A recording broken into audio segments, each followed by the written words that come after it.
अस्सलाम वालेकुम दोस्तों, सही इस्लामी मालूमात के लिए हमारे चैनल को सब्सक्राइब करें ताकि हमें और हौसला मिले। हुजूर सल्लल्लाहु ताला अलैहि वसल्लम के वालिदैन का ईमान। हुजूर अक़दस सल्लल्लाहु ताला अलैहि वसल्लम के वालिदैन करीमैन के बारे में उलमा का इख्तिलाफ है कि वो दोनों मोमिन है या नहीं। बाज़ उलमा इन दोनों को मोमिन नहीं मानते हैं और बाज़ उलमा ने इस मसले में तवक्कुफ़ किया है और फरमाया कि इन दोनों को मोमिन या काफिर कहने से ज़बान को रोकना चाहिए और इसका इल्म खुदा के सुपुर्द कर देना चाहिए।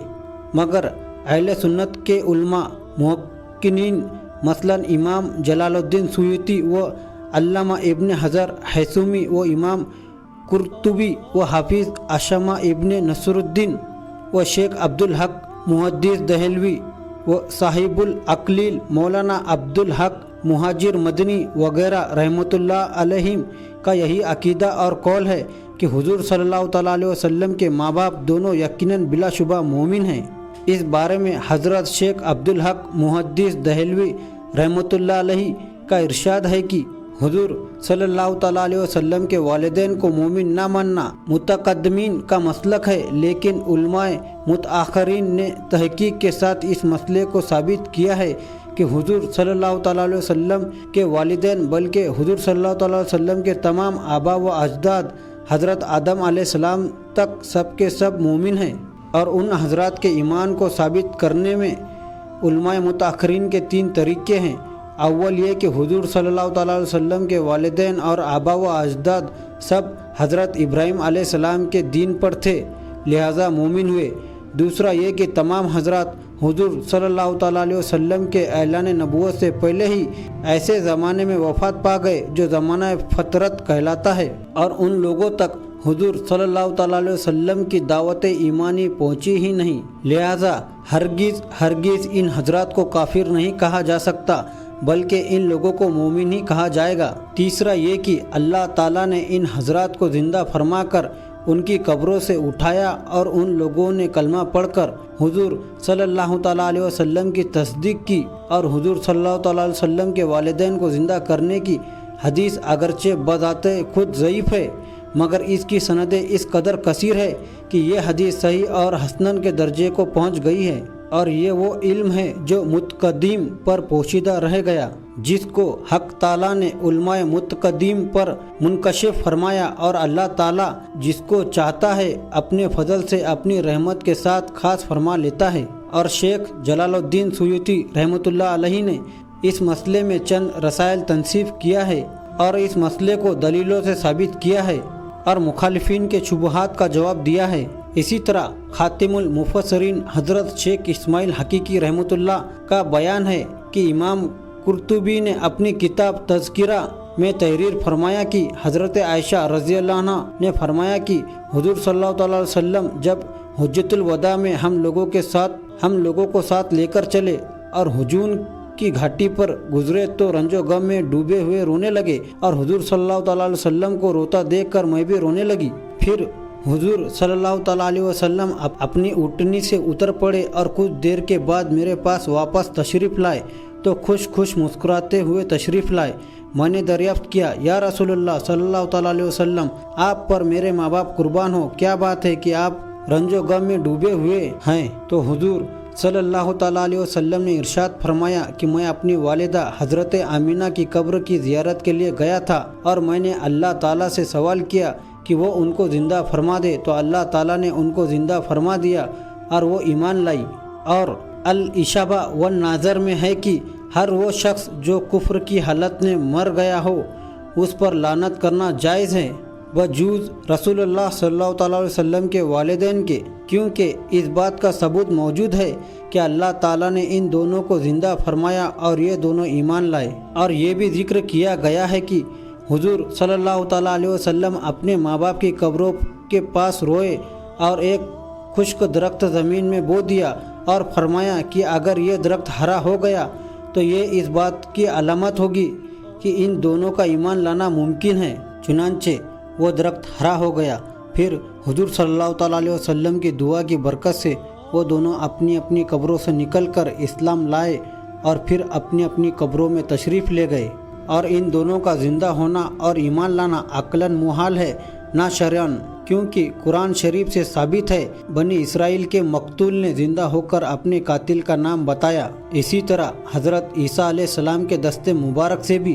چند مردے زندہ ہوئے۔ جب یہ سب باتیں ثابت ہے تو حضور صلی اللہ تعالیٰ علیہ وسلم کے والدین کے زندہ ہو کر ایمان لانے میں بھلا کون سی چیز مانع ہو سکتی ہے؟ اور جس حدیث میں آیا ہے کہ میں نے اپنی والدہ کے لیے دعائے مغفرت کی اجازت طلب کی تو مجھے اس کی اجازت نہیں دی گئی، یہ حدیث حضور صلی اللہ تعالیٰ علیہ وسلم کے والدین کا زندہ ہو کر ایمان لانا یہ حجۃ الوداع کے موقع پر ہوا، جو حضور صلی اللہ تعالیٰ علیہ وسلم کے وصال کے چند ہی ماہ پہلے کا واقعہ ہے، اور حضور صلی اللہ تعالیٰ علیہ وسلم کے مراتب و درجات ہمیشہ بڑھتے ہی رہے، تو ہو سکتا ہے کہ پہلے اللہ تعالیٰ نے یہ شرف نہیں عطا فرمایا تھا کہ آپ کے والدین مسلمان ہو، مگر بعد میں اس فضل شرف سے بھی آپ کو سرفراز فرما دیا کہ آپ کے والدین کو صاحب ایمان بنا دیا۔ اور قاضی امام ابو بکر ابن العربی مالکی سے یہ سوال کیا گیا کہ ایک شخص کہتا ہے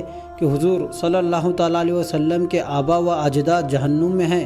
آپ نے فرمایا کہ یہ شخص ملعون ہے، کیونکہ اللہ تعالیٰ نے قرآن میں ارشاد فرمایا ہے، ترجمہ یعنی جو لوگ اللہ اور اس کے رسول کو ایذا دیتے ہیں اللہ تعالیٰ ان کو دنیا و آخرت میں ملعون کر دے گا۔ حافظ شمس الدین دمشقی علیہ رحمہ اس مسئلے کو اپنے 3 نعتیہ اشعار میں اس طرح فرمایا ہے، ترجمہ اللہ تعالیٰ نے نبی کو فضل بالائے فضل سے بھی بڑھ کر فضیلت عطا فرمائی اور اللہ تعالیٰ ان پر بہت مہربان ہے۔ دوسرا، کیونکہ اللہ تعالیٰ نے حضور کے ماں باپ کو حضور پر ایمان لانے کے لیے اپنے فضل لطیف سے زندہ فرما دیا۔ تیسرا، تو تم اس بات کو مان لو کیونکہ اللہ تعالیٰ سب بات پر قادر ہے، اگرچہ یہ حدیث ضعیف ہے۔ صاحب العقلیل حضرت علامہ شیخ عبدالحق مہاجر مدنی قدوسی سیرہ العزیز نے تحریر فرمایا کہ علامہ ابن حجر ہیثمی نے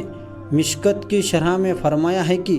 حضور صلی اللہ تعالیٰ علیہ وسلم کے والدین کو اللہ تعالیٰ نے زندہ فرمایا یہاں تک کہ وہ دونوں ایمان لائے اور پھر وفات پا گئے۔ یہ حدیث صحیح ہے، اور جن محدثین نے اس حدیث کو صحیح بتایا ہے ان میں سے امام قرطبی اور شام کے حافظ الحدیث ابن نصر الدین بھی ہے، اور اس میں تعان کرنا بے محل اور بیجا ہے، کیونکہ کرامات اور خصوصیت کی شان یہ ہے کہ وہ قواعد اور عادت کے خلاف ہوا کرتی ہیں۔ چنانچہ حضور صلی اللہ تعالیٰ علیہ وسلم کے والدین کو موت کے بعد اٹھ کر ایمان لانا، یہ ایمان ان کے لیے نافع ہے، حالانکہ دوسروں کے لیے یہ ایمان مفید نہیں۔ اس کی وجہ یہ ہے کہ حضور کے والدین کو نسبت رسول کی وجہ سے جو کمال حاصل ہے وہ دوسروں کے لیے نہیں ہے، اور حضور کی حدیث کاش مجھے خبر ہوتی کہ میرے والدین کے ساتھ کیا معاملہ کیا گیا کے بارے میں امام سیوطی نے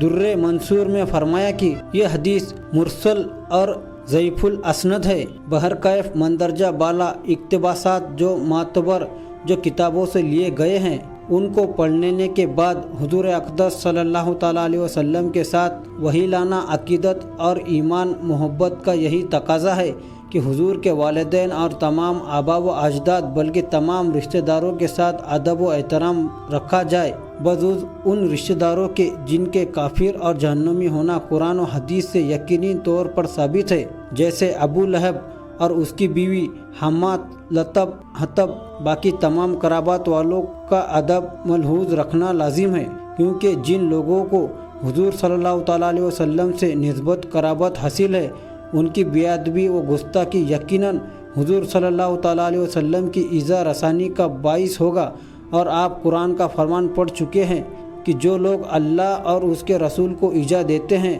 وہ دنیا و آخرت میں ملعون ہیں۔ اس مسئلے میں اعلیٰ حضرت مولانا شاہ احمد رضا خان صاحب قبلہ بریلوی رحمۃ اللہ علیہ کا ایک محققانہ رسالہ بھی ہے جس کا نام شمل الاسلام لیابائل کرام ہے، جس میں آپ نے نہایت ہی مفصل و مدلول طور پر یہی تحریر فرمایا ہے کہ حضور صلی اللہ تعالیٰ علیہ وسلم کے آبا و اجداد محدث و مسلم ہیں۔